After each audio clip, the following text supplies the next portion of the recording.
எனக்கு அருமையானவர்களே, நம்ம என்று பிறந்தோம், யாருக்கு பிறந்தோம், எந்த இடத்துல பிறந்தோம், இப்ப என்ன செய்து கொண்டிருக்கிறோம், எல்லாவற்றையும் அறிந்திருக்கிற நமக்கு ஒரு நாள் நிச்சயமாக இந்த உலகத்தை விட்டு பிரிந்து செல்ல போகும் நம்முடைய மரண தேதியையும், மரணத்திற்கு பின்பாக நாம் எங்கே போக போகின்றோம் என்பதையும் நம்மால் தெரிந்திருக்க இயலவில்லை. காரணம், நமது மரணத்தை குறித்தும் மரணத்திற்கு பின்பான வாழ்வை குறித்தும் நாம் யாவருக்கும் எந்த ஒரு பெரிய சிந்தனையும் அக்கறையும் இல்லாமல் இருப்பதே.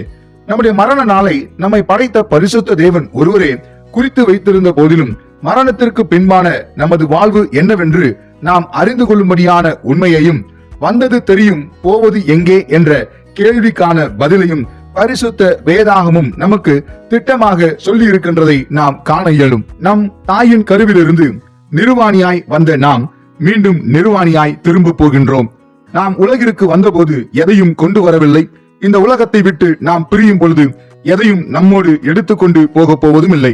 இவை யாவற்றையும் அறிந்த நமக்கு நம்முடைய மரணத்திற்கு பின்பாக நாம் இந்த உலகத்தில் வாழ்ந்த நாட்களில் நாம் மெய்யான தேவனையா இல்லை பொய்யான தெய்வத்தையா யாரை தொழுது கொண்டோம்?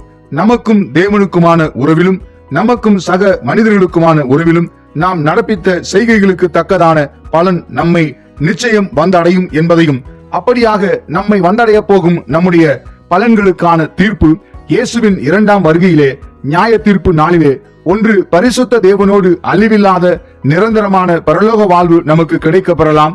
இல்லை என்றால் நரக அக்கினியிலே வெந்து போகாத வேதனையான வாழ்வு நமக்கு கிடைக்க பெறலாம் என்பதையும் அறிந்து கொள்ள மனதில்லாமல் இருப்பது மிகவும் பெரிய ஆபத்தாகும். நாம் பிறக்கும் பொழுது நம்மோடு தொற்றிக்கொண்டு வந்த ஜென்ம பாவங்கள் மற்றும் நாம் இந்த உலகத்தில் வாழும் நாட்களில் செய்த கரும பாவங்களுக்கான தண்டனைகளை நமக்கு பதிலாக இயேசு ஒருவரே தன்மேல் ஏற்றுக்கொண்டு சிலுவையிலே அதற்கான பாடுகளை நமக்கு பதிலாக அவர் அனுபவித்து தன்னுடைய இரத்தத்தை சிந்தி உயிரையே தந்து மரணம் அடைந்து மூன்றாம் நாளில் உயிரோடு எழுந்து பாவங்களின் மேல் வெற்றி கொண்டு நம்மை உண்டாக்கின பரிசுத்த தேவனுக்கும் நமக்கும் இடையில் மத்தியஸ்தராக அமர்ந்து இன்றும் நமக்காக பரிந்து பேசிக் கொண்டிருக்கின்றார்.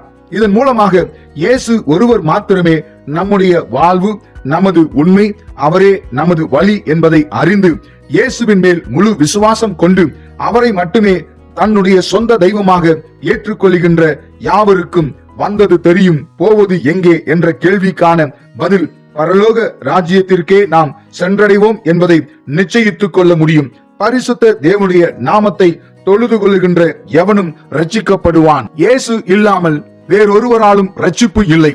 ஏனென்றால் நாம் ரட்சிக்கப்படும்படிக்கு வானத்தின் கீழெங்கும் மனுஷர்களுக்குள்ளே இயேசு என்கிற நாமமே அல்லாமல் வேறொரு நாமம் கட்டளையிடப்படவும் இல்லை. தேவன் உலகத்தை மிகவும் நேசித்தார். அவர் தம்முடைய ஒரே பேரான குமாரனாகிய இயேசுவை விசுவாசிக்கிறவன் எவனோ அவன் கெட்டு போகாமல் நித்திய ஜீவனை அடையும்படிக்கு அவரை தந்தருளினார்.